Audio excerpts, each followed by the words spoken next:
Hello student, आपका बहुत बहुत स्वागत है हमारे YouTube channel wifi success classes में।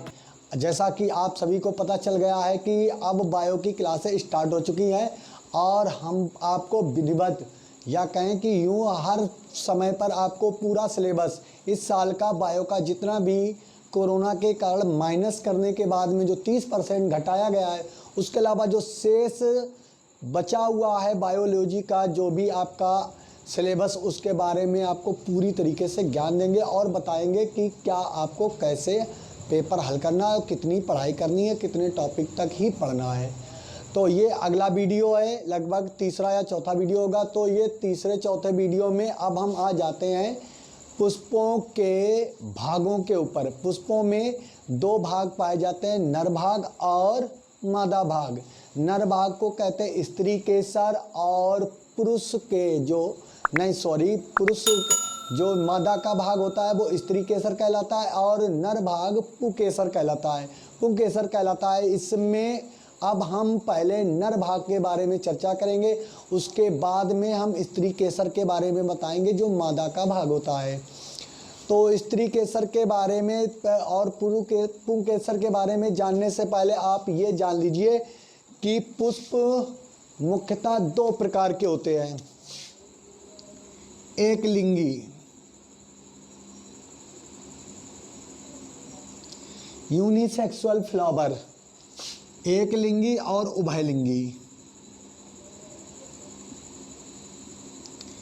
तो आप ये जान जाएं एक लिंगी और उभयलिंगी पुष्प क्या होते हैं, फिर उसके बारे में आपको पुंकेसर बताते हैं।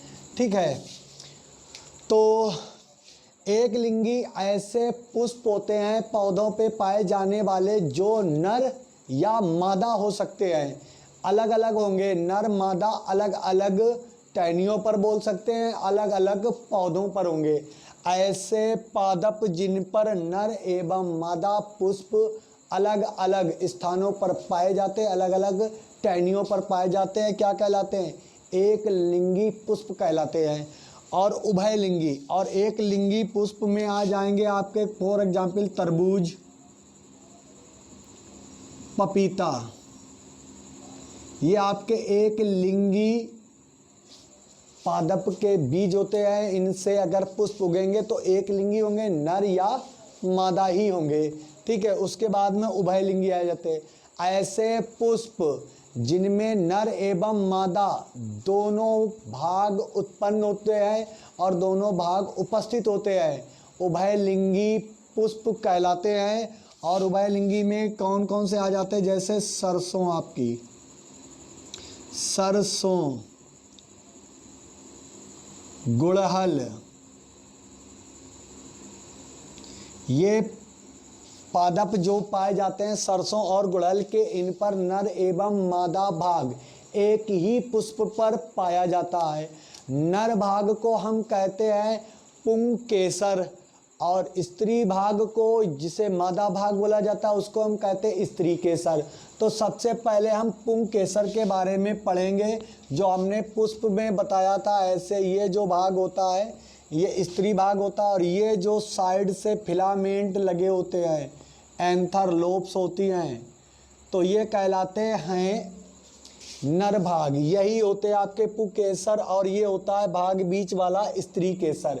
पुंकेसर में फिलामेंट और एंथर पाए जाते हैं जिसे हम पुतंतु कहते हैं हिंदी में, और ये होती है परागकोश। तो नर भाग का एक ही होता है हिस्सा जिसे हम कहते हैं परागकोश। अब हम परागकोश की संरचना के बारे में जानेंगे कि परागकोश में पराग कण कैसे निर्मित होते हैं या कैसे खुद ब खुद बन जाते हैं। तो इसको रब कर देते हैं। ये परागकोश की संरचना बनी हुई है आपके सामने। आप जब भी कोई पादप देखेंगे तो उसमें पाए जाने वाले पुष्पों में कुछ ऐसी छड़ियाँ होंगी। अगर आप गुड़हल का फूल देख लें या पुष्प देख लें तो गुड़हल के पुष्प में स्टिग्मा और एंथर, ये जो परागकोश है इसको हम क्या बोलते हैं? एंथर बोलते हैं। ये जो परागकोश आपका दिया गया है ये एंथर होता है। एंथर आपको गुड़हल के पुष्प में साफ एकदम स्पष्ट दिखाई देंगे और उसके ऊपर कुछ रेड कलर की बड़ा ही प्यारी सी जो दिखाई देगी एक तस्तरी नुमा संरचना, वो आपकी होगी स्टिग्मा, वो होती है मादा भाग या बोलते हैं उसको स्त्री केसर। तो ऐसे एंथर पाए जाते। एंथर हमेशा जो पराग कोष होते हैं वो 2 पालियों में विभक्त होते हैं। कितनी पालियों में?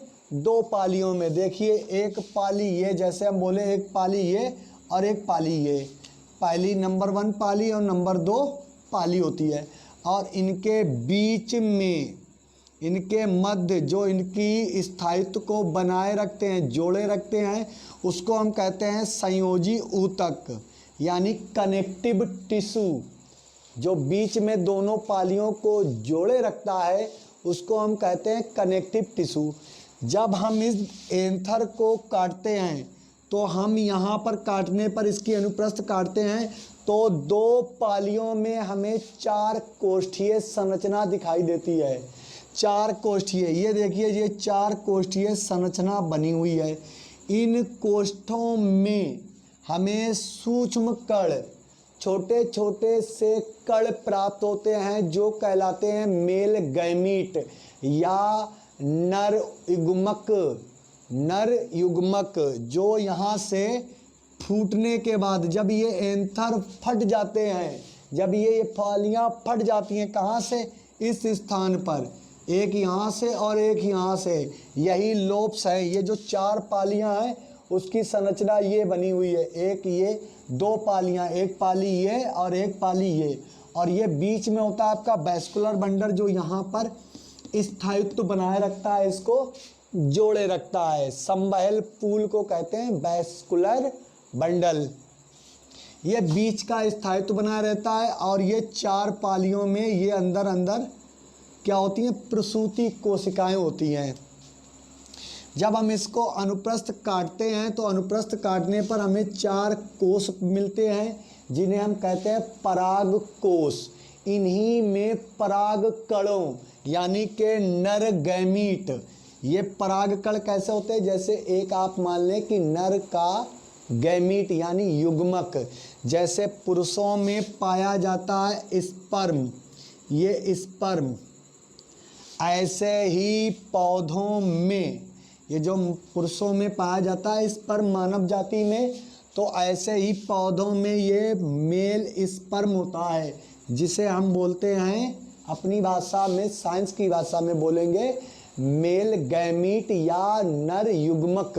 नर युग्मक का नाम रखा गया है पराग कण, और ये पराग कण को इंग्लिश में बोलते हैं पोलन ग्रेन। पोलन ग्रेन ये होती है इसकी संरचना। पुतंतु नीचे की ओर जो हमने ऐसे बताया कि ये ऐसे स्थित होते हैं, ऐसे, तो ये वाला जो फिलामेंट होता है इसको हिंदी में कहते हैं हम पुतंतु। ये फिलामेंट जिस हिस्से पर जुड़ा होता है वह होता है इसका संवहन पुल यानी वैस्कुलर बंडल। अब ये यहाँ पर जुड़ा है और 2 पालियाँ हैं। 2 पालियों में हमें कितने दिख रहे हैं? 4 पराग कोष दिख रहे हैं। कितने? 4 पराग कोष। इसकी सबसे बाहरी त्वचा, इसे हम बाह्य त्वचा कहते हैं, इंग्लिश में एपिडर्मिस, एपिडर्मिस कहते हैं, डर्मिस। और अंदर की जो होती है त्वचा उसको हम कहते हैं एंडोडर्मिस, अंतःस्तर, एंडोडर्मिस। और इसके बाद में आपका आ जाता है ये संवहन पुल वैस्कुलर बंडल है जो इसको स्थायित्व देता है। अब आ जाते हैं ये एक पराग कोष के खंड की संरचना है, क्योंकि एक पराग को बोलेंगे एंथर में, एक एंथर में या पुतंतु में या पुंकेसर में, इसे क्या बोले? पुंकेसर में 2 पालियां होती हैं। एक पाली के 2 हिस्से होते हैं जिन्हें हम परागकोश कहते हैं, और एक पाली के 2 और हिस्से होते हैं जिन्हें भी हम परागकोश। 1 2 3 4 परागकोश हैं और ये है हमारा संवहन पुल। तो इसका सबसे बाहरी परत जो परागकोश की होती है इसे हम कहते हैं अंतःस्तर। क्या कहते हैं? अंतःस्तर। अंतःस्तर, ये इसके संरचना के बारे में बता रहे। अंतःस्तर के बाद में एक संरचना हर किसी में ये वाली ये दिखाई गई है लेयर, ये एक स्तर और होता है और एक ये स्तर होता है। इसके बीच में भी कुछ तरल लसलसा पदार्थ पाया जाता है जो इसके मूवमेंट को यानी इसकी गति को बनाए रखता है। फिर यहाँ पर एक और लेयर ये दिखाई गई है, ये चारों खानों में लेयर दिखाई गई है, परत दिखाई गई, ये होती है आपकी टेपिटम। टेपिटम इसका भी कार्य आपको बता रहे हैं, टेपिटम का कार्य क्या है। टेपिटम जो अंदर की प्रसूति कोशिकाएं हैं इन्हें क्या बोलते हैं, लघु बीजाणु या मात्र कोशिकाएं। इन्हें एक बार में बोल सकते हैं प्रसूति कोशिकाएं, यानी जन्म देने वाली कोशिकाएं, माता कोशिकाएं, प्रसूति कोशिकाएं, प्रसूति कोशिकाएं होती हैं। और इन कोशिकाओं का निर्माण अर्धसूत्री विभाजन द्वारा होता है। ये आधे आधे सूत्रों में बढ़ जाती हैं। कब, टेपिटम की जो बाहरी अंदरूनी परत होती है, ये टेपिटम की परत इन मात्र कोशिकाओं को पोषण प्रदान करती है, जो अंदर पाए जाते हैं इन कोशिकाओं को पोषण प्रदान करती है। अर्धसूत्री विभाजन द्वारा इन मात्र कोशिकाओं को वृद्धि में लाती है। अब ये यहाँ पर संरचना हो गई कि ये आपका एक पराग कोश की संरचना बनी हुई है जिसमें 4 पराग कोश पाए जाते हैं। इनके अंदर प्रसूति कोशिकाओं का भंडार होता है।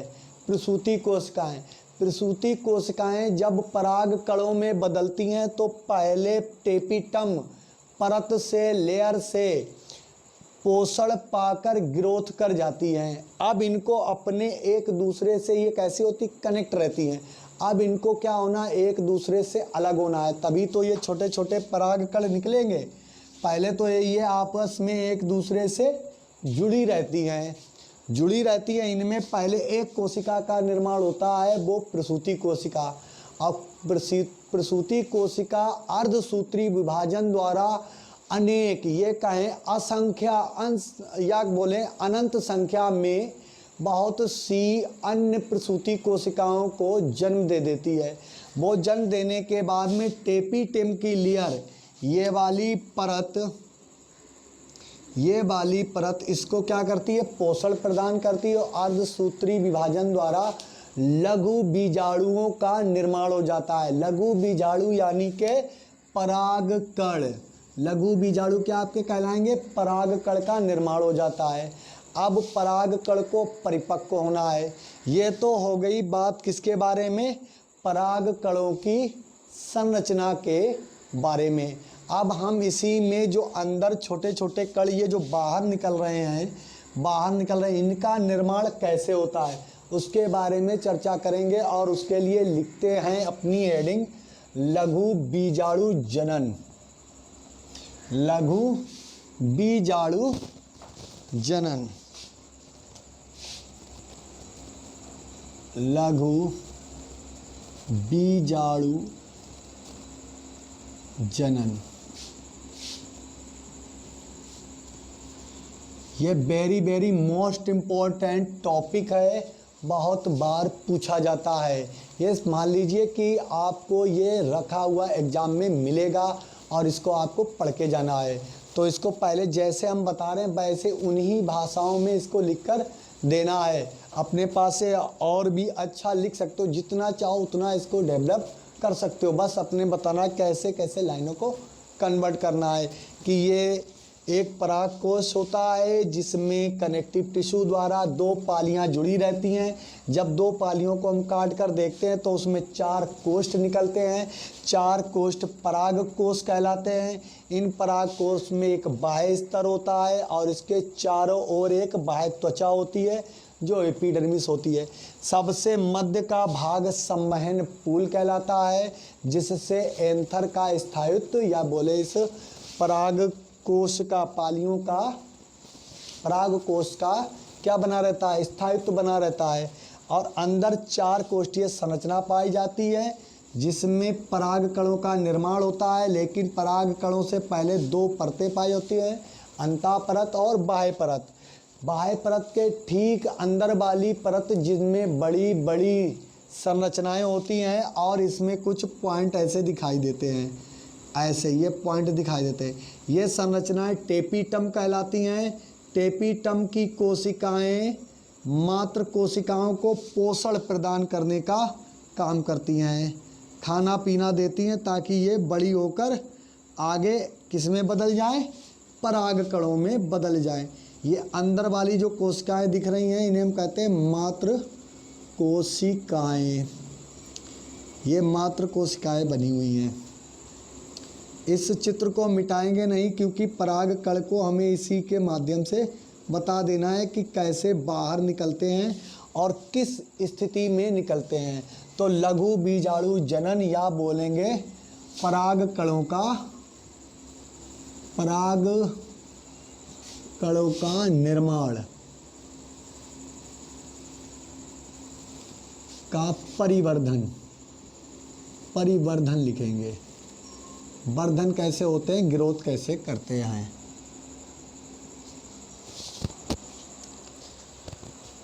तो अब आ जाएगा अपना क्या है, लघु बीजाणु जनन, पराग कणों का परिवर्धन। पराग कणों का परिवर्धन पराग कोशों में किस प्रकार होता है, इनका विकास कैसे होता है। ये ऐसे पराग कण जो सूक्ष्म दिख रहे हैं, ऐसे पराग कणों में कैसे परिवर्तित हो जाते हैं। तो हर एक स्टेप के बारे में आपको बताएंगे कि कैसे पराग कोश में पराग कणों का परिवर्धन, जिन्हें हम बोलते हैं निर्माण होता है, और विकास होता है, जो विकास बना देते हैं। ठीक है, विकास करके एक पराग कण का निर्माण करते हैं। तो सबसे पहले हम देखते हैं पराग कण, पराग कोश को काट कर जब वो अपरिपक्व होता है, यानी कि नया नया पराग कोश बन रहा होता है।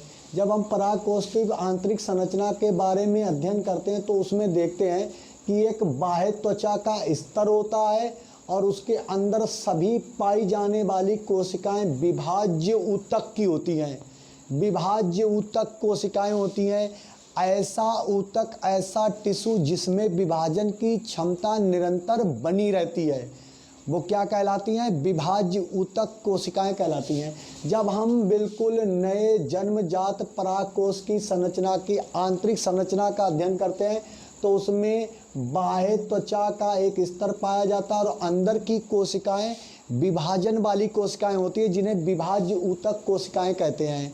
ठीक है, कुछ समय के बाद ये पराग कोश जब और परिपक्व हो जाते हैं तो हम देखते हैं कि ये पराग संरचना बनी हुई है, जिसमें विभाज्य ऊतक कोशिकाओं ने विभाजन के द्वारा एक संवहन बंडल या बोलेंगे संवहन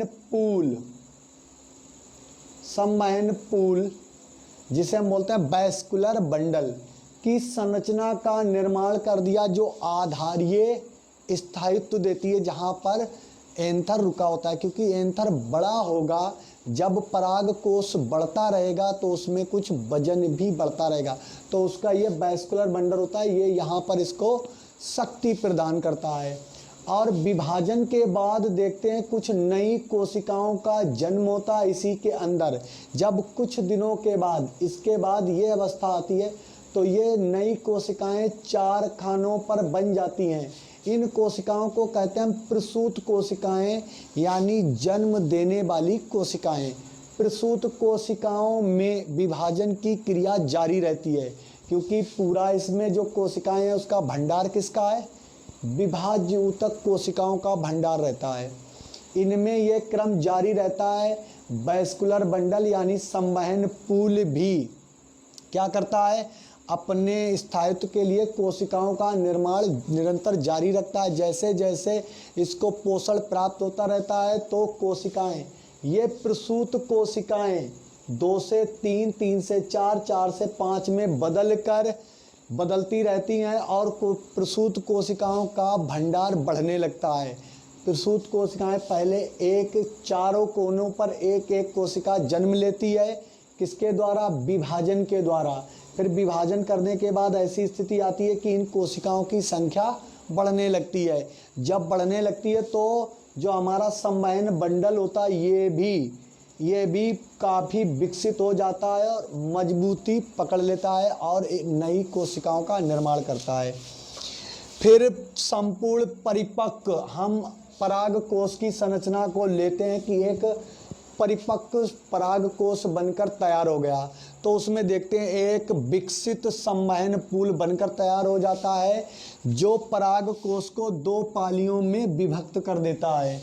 विभक्त होने के बाद में इसमें हर एक पाली में 2 कोष्ठ पाए जाते हैं जिन्हें हम पराग कोश कहते हैं।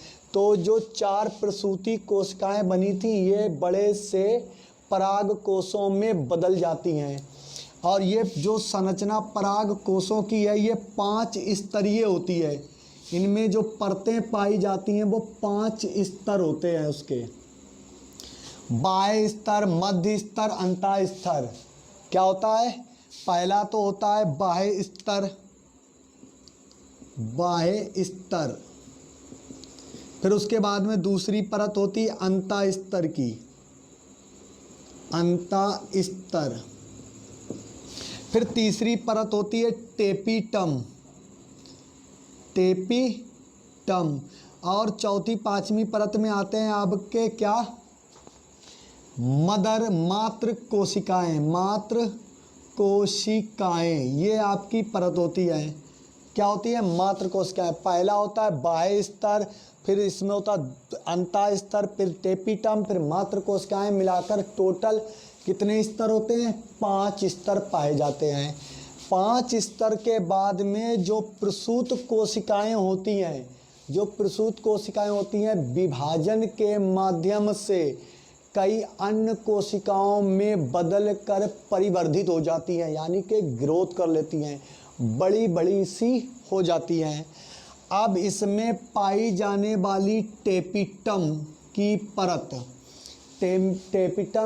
परत को हम बोलते हैं कि यह एक अमीबीय, जैसे अमीबा और एक कोशिकीय संरचना होती है। एक कोशिकीय संरचना होती है टेपिटम की परत में और इसमें कुछ समसूत्री विभाजन द्वारा। कैसा होता है? समसूत्री। पहले ये जब बन रही थी तो अर्धसूत्री विभाजन हो रहा था, समसूत्री विभाजन अब इन कोशिकाओं में शुरू होगा। टेपिटम की कोशिकाएं समसूत्री विभाजन द्वारा क्या कर लेती हैं? एक कोशिका से बहुगुणित कोशिकाएं बनाती हैं और जब ये अंदर की अनेक कोशिकाएं बन जाती हैं, इन कोशिकाओं जो मात्र कोशिकाएं होती हैं इन्हें इनकी संख्या होती है n गुणित होती है। इन अंदर की मात्र कोशिकाओं को हम कहते हैं माइक्रोमियो, पूरा लिख नहीं पा रहा, यहाँ पे लिखते हैं माइक्रोमियोस्पोर्स। क्या कहते हैं? माइक्रोमियोस्पोर्स कहते हैं। अब ये माइक्रोमियर स्पोर्स संरचनाएं कैसी बनी? अर्धसूत्री विभाजन द्वारा। लेकिन टेपिटम कोशिकाओं में जो पॉइंटों वाली कोशिकाएं दिख रही हैं, ये कोशिकाएं मात्र कोशिकाओं को पोषण प्रदान करती हैं और पोषण प्रदान करने के बाद ये कोशिकाएं जब परिपक्व हो जाता है एंथर तो नष्ट हो जाती हैं और नष्ट होने के बाद में एक जीव द्रव इनके, जब ये कोशिकाएं स्फुटन होता है, इनमें क्या होता है? स्फुटन कब होता है? पहले तो ये सिंगल कोशिका होती है, एकल, कैसी? अमीबा के आकार की अमीबीय कोशिका होती है। जब ये बहुगुणित हो जाती यानी एक से अनेक कोशिकाओं में बदलकर एक परत बना लेती है, इस परत को हम कहते हैं टेपिटम नाम दिया जाता है। टेपिटम परत में तब बहुगुणित हुई जब इसमें समसूत्री विभाजन हुआ। कैसा विभाजन हुआ? समसूत्री विभाजन। समसूत्री विभाजन के बाद अब ये कोशिकाएं क्या कहती हैं कि ये विस्फुटन की प्रक्रिया इनमें शुरू हो जाती, स्फुटन यानी कि फटने लगती हैं। इस फुटन के बाद एक ये जीव द्रव निकालती हैं। वहाँ जगह नहीं है तो हम यहाँ लिखे दे रहे हैं कि जीव द्रव यानी कि प्रोटोप्लाज्म कुछ स्रावित करती हैं। इस टेपिटम कोशिकाओं ने, इसको यहाँ पर लिखते हैं, पराकण तो बाद में लिख देंगे। टेपिटम कोशिकाएं क्या बनाती हैं? जीव द्रव्य निकालती हैं, द्रव्य, जीव द्रव्य निकालती हैं। जीव द्रव्य मिलकर एक जीव द्रव्य जब इन सेलों के आसपास जो अंदर वाली कोशिकाएं हैं, ये जो अलग अलग हो गई, ये पहले इकट्ठी होती हैं, एक दूसरे में जुड़ी रहती हैं। कैसी? संयोजी ऊतक द्वारा। इनमें जब जीव द्रव्य कौन छोड़ के जाता है? टेपिटम की कोशिकाएं, और उसे हम कहते हैं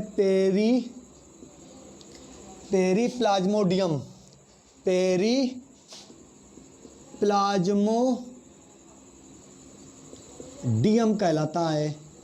अब ये जो जीव द्रव्य छोड़ता है, ये आपस में मिक्स होकर क्या बना लेते हैं? पेरीप्लाज्मोडियम का निर्माण करते हैं।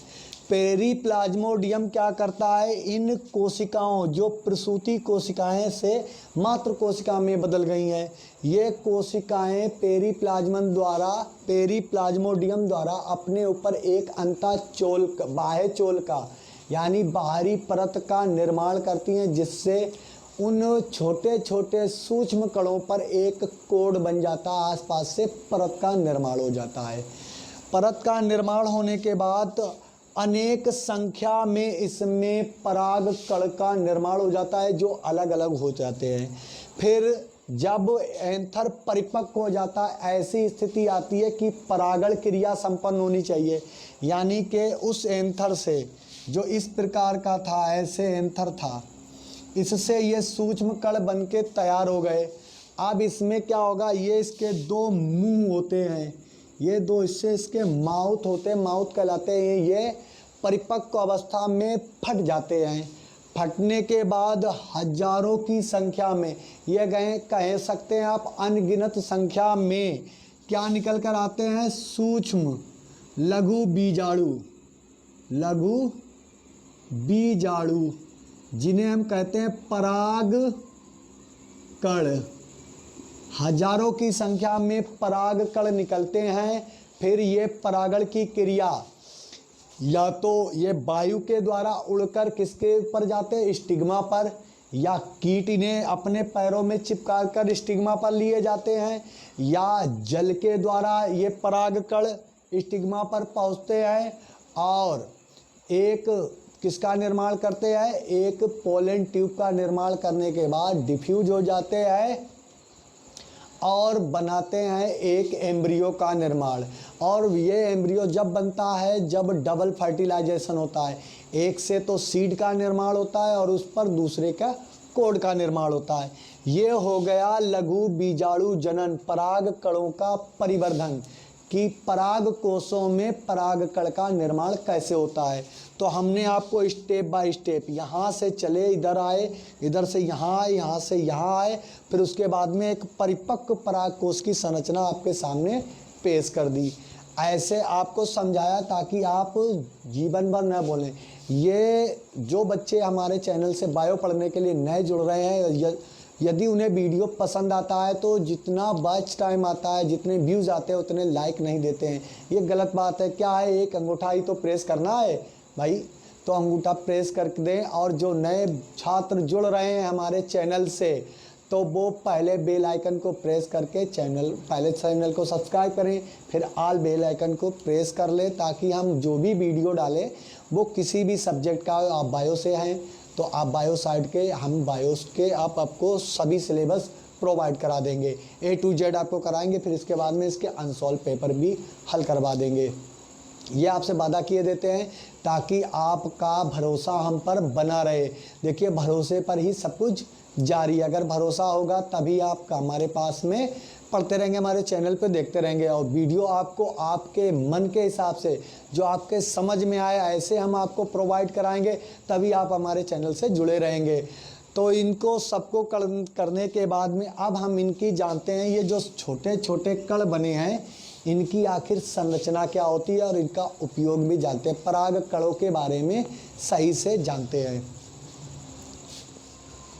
तो स्टूडेंटों, अपना अगला टॉपिक होगा लघु युग्मक जनन, माइक्रोगैमेटोजेनेसिस की माइक्रोगैमेटोजेनेसिस, यानी कि पराग कण बनने के बाद में पराग कण में क्या क्या बदलाव होते हैं, क्या क्या परिवर्तन होते हैं।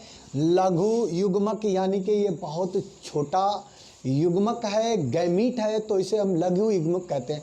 लेकिन इसमें जो परिवर्तन आते हैं तो उस परिवर्तन को हम कहते हैं लघु युग्मक जनन, माइक्रोगैमेटोजेनेसिस। यानी कि इसमें क्या बदलाव आते हैं जब ये पराग कण पराग कोशों से निकलकर स्टिग्मा पर गिरते हैं। कहाँ गिर रहे हैं आपको बता दें, ये स्टिग्मा है और ये स्टिग्मा, ये इसकी ओवरी है और ये स्टिग्मा है। क्या है? स्टिग्मा। इसे हम कहते हैं, सही से बना देता हूँ आपके लिए, ये लीजिए, इसे हम बोलते हैं स्टिग्मा। और ये आसपास आपके पराग कोश थे, यहाँ पर दिखा देते हैं, ये पराग कोश है, ये लीजिए, यहाँ पर हमारे पराग कण बने थे इनमें, तो ये उड़ उड़ कर कहाँ जा रहे हैं, ये इस पर गिरेंगे, इस पर गिर रहे। इन पराग कोशों से पराग कण निकलकर स्टिग्मा पर जाने की क्रिया परागण कहलाती है। क्या कहलाती है? परागण, पॉलिनेशन। पराग कण के पराग कोशों से निकलकर स्टिग्मा पर यानी के वर्तिकाग्र पर जाने की क्रिया पॉलिनेशन, परागण कहलाती है। चाहे इधर से निकले चाहे इधर से, ये वायु द्वारा जाएं या कोई कीट आकर बैठे और उसके पैरों में चिपक कर इस पर चले जाएं, या ये नीचे होते हैं तो जल के माध्यम से स्टिग्मा पर पहुँचे, बस पहुँच जाएं। जैसे गेहूं के दिनों में जब बसंत ऋतु आती है तो गेहूं का परागण होता है हिल हिल कर। क्या होता है? गेहूं का परागण। जैसे धरती सुनहरी अंबर नीला में दिखाया गया है, गाना गाता है शाहरुख खान, तो उसमें क्या होता है, वो गेहूं का क्या हो रहा था समय, उस समय गेहूं में पॉलिनेशन यानी परागण की क्रिया संपन्न हो रही होती है। तो उसमें जब बालियां झूमती हुई दिखाई देती हैं तो पराग कण उसके स्टिग्मा पर जा रहे होते हैं। तो यहाँ पर बताते, जब पराग कोशों में परागण कण बन चुके थे, क्या हो चुका था, इनका निर्माण हो चुका था, तो इनमें एक केंद्रक पाया जाता है। यह केंद्रक ही जनन कोशिका कहलाती है। और ये सबसे बड़ा जो बाह्य आवरण के बाद में जो अंतःचोल से बना है, ये कोशिका कहलाती है वर्धी कोशिका। इसमें अचानक क्या होता है कि कुछ बड़ा हो जाता है, ये बढ़ने लगता है, इसका आकार में वृद्धि होने लगता है। और लघु युग्मक जनन यानी माइक्रोजेनेसिस 2 स्टेपों में होता है, फर्स्ट स्टेप और सेकंड स्टेप, यानी कि प्रथम घटना और दूसरी चरण। प्रथम चरण में क्या होता है, प्रथम चरण में ये 4 घटनाएं संपन्न होती हैं। 4 घटनाओं में ये इसका ऐसा आकार होता है, ऐसा आकार होता है, कैसा आकार होता है, इसके बारे में बताएंगे। जब हमारे पराग कण एंथर में बन चुके थे और संरचना के माध्यम से अभी बता भी चुके हैं, पराग कण बन चुके थे, ये अचानक अपनी वृद्धि करने लगते हैं। तो इसमें एक जनन कोशिका जो केंद्रक होता है, ये जनन कोशिका में निर्माण कर लेती है। और वर्धी कोशिका, ये बाहर वाला जो आवरण होता है, ये वर्धी कोशिका कहलाती है। इस चोल को हटाकर, ये जो खुरदरा दिख रहा है, इसको हटाकर, इस खुरदुरे को छोड़कर जो अंदर का पूरा भाग है, ये वर्धी कोशिका होती है। और ये अंदर की कोशिका जनन कोशिका होती है। जब ये विकसित होती है यानी कि परिपक्व अवस्था में जाकर विकसित होती है, बड़ी होती है, तो इसमें कुछ रिक्तिकाएं भी आ जाती हैं, खाली स्थान आ जाते हैं। फिर कुछ दिनों के बाद क्या होता है कि वर्धी कोशिका बढ़ने के साथ साथ जनन कोशिका में भी आकार में वृद्धि होती रहती है। जनन कोशिका के आकार में वृद्धि होती है तो उसके अंदर एक और केंद्रक का निर्माण हो जाता है। केंद्रक का निर्माण होता है तो केंद्रक के निर्माण के स्थान पर, और इसमें जो ये खांचे पाई जाती हैं, ये जगह जगह पर छिद्र पाए जाते हैं, इनको हम जनन छिद्र कहेंगे। क्या बोलेंगे? ये जनन छिद्र हैं। ये जो खांचे पाई जा रहे हैं वर्धी कोशिका में, अंदर की कोशिका जनन कोशिका होती है जो बहुत ही छोटी होती है, और वर्धी कोशिका का आकार बड़ा होता है, जिसे हम बोल सकते हैं वर्धी कोशिका के आधार पर, इसको हम कहीं कहीं आपको मिलेगा किताबों में कायिक कोशिका, कायिक कोशिका भी मिलेगा। तो आपको दोनों नाम बता दें, नहीं तो आप ये समझेंगे सर ने तो वर्धी कोशिका बताया था, ये कायिक कोशिका कब से बन गई। तो जो बड़े आकार की कोशिका है इसको हम थोड़े दूसरे पेन से रगड़ देते हैं ऐसे करके। ये यहाँ से यहाँ तक का जो हिस्सा है ये पूरी कोशिका, ये आपकी वर्धी कोशिका होती है, इतना भाग। और अंदर की ये कोशिका होती है जनन कोशिका। इसके अंदर पाया जाता है एक द्रव जिसे हम कहते हैं जीव द्रव यानी प्रोटोप्लाज्म पाया जाता है। अब ये कोशिका जैसे जैसे विकसित होती है एक ऐसी अवस्था आती है जब ये परागकण यहाँ गिरते हैं तो इनमें से नलियाँ निकलना प्रारंभ हो जाती हैं। ये नली निकलती है। अब ये नली विकसित होकर पराग नलिका में, पहली स्टेप में क्या होता है कि जीव द्रव जो अंदर भरा होता है उसमें केंद्रक होता है। उसके अंदर जैसे जैसे इसका आकार बढ़ता है जनन कोशिका का निर्माण हो जाता है। जनन कोशिका में सबसे बाहर वाली कोशिका जो होती है वो वर्धी कोशिका होती है। वर्धी कोशिका में विकास होने के साथ साथ जनन कोशिका भी आकार में वृद्धि करती है। और जनन कोशिका के आकार में वृद्धि होने के बाद एक ऐसी अवस्था आ जाती है कि अब सूक्ष्म लघु बीजाणु एक ऐसी ट्यूब बनाएगा जिसे हम पराग नलिका कहते हैं। ये ट्यूबें बन रही हैं। ये ट्यूबें जब बनती हैं पराग कणों के जाने से ये ट्यूबें बन रही हैं। ये ट्यूबें डिफ्यूज होंगी यहाँ पर, तभी एक भ्रूण का निर्माण होता है यानी कि बीज का निर्माण होता है इस ओवरी के अंदर। अब जब ये बन चुकी तो दूसरी स्टेप आती है कि पराग नलिका विकसित होती है। जब वृद्धि पोषण पाकर सब कुछ हो जाता है तो स्टिग्मा पर पराग नलिका किससे, पराग कण के जनन छिद्र से निकलती है और उसमें दो नर युग्मक उसके मेन खंड पर उपस्थित होते हैं जहाँ पर फ्यूज होने वाली है नलिका, क्योंकि नर युग्मक मादा युग्मक से मिलकर ही जाइगोट का निर्माण करते हैं जिससे एम्ब्रियो यानी भ्रूण का निर्माण होता है। और इस पर कुछ कॉले डॉट पाए जाते हैं जिन्हें हम कहते हैं कैलस प्लग। प्लग का मतलब जानते हो, जहाँ पर वो इकट्ठे हो जाएं। यानी कि जब पराग नलिका इसके अंदर डिफ्यूज होगी तो ये नर जनन अंग जो हैं अंदर चले जाएंगे और यहाँ पर जो प्लग के नुमा, जैसे आप होल्डर लगाते चार्जर को किसी प्लग से लगा देते, ऐसे ये कैलस प्लग होते। इतना हिस्सा कहाँ चला जाता है कि मादा युग्मक के अंदर और वो फर्टिलाइजेशन की क्रिया संपन्न हो जाती है, निषेचन की क्रिया होने लगती है। तो ये होता है लघु युग्मक जनन माइक्रोजेनेसिस का कारण। और ये स्टिग्मा जब पहुंचकर, ये स्टिग्मा नहीं सॉरी पोलन ट्यूब यानी पराग नलिका होती है, ये पूरी नलिका क्या कहलाती है, पराग नलिका। ये पराग नलिका जब बन जाती है तो ये डिफ्यूज हो जाती है किसके अंदर, एम्ब्रियो के। किस में आती है ये यहाँ पर प्लेसेंटा होता है उसमें आकर डिफ्यूज हो जाती है। फिर और दोहरा निषेचन संपन्न होता है। एक से सीड का निर्माण होता है यानी बीज का, और दूसरे निषेचन से निर्माण होता है उसके बाह्य आवरण का। जैसे आपने चना मटर में एक आवरण देखा होता है, सभी ज़्यादातर मोस्टली सभी बीजों पर दोहरा आवरण पाया जाता है। और ये किसके कारण संपन्न होता है, जब पराग नलिका किसी ओवरी में डिफ्यूज हो जाती है, उसमें संयुग्मन कर लेती है, तभी जाइगोट का निर्माण होता है। आज के लिए हम अपने वीडियो में इतने ही रखते हैं और मिलते हैं नेक्स्ट वीडियो में नेक्स्ट टॉपिक। अभी ये चैप्टर जारी रहेगा, लगभग 2-3 वीडियो और बनेंगे, उसके बाद ये समाप्त हो जाएगा।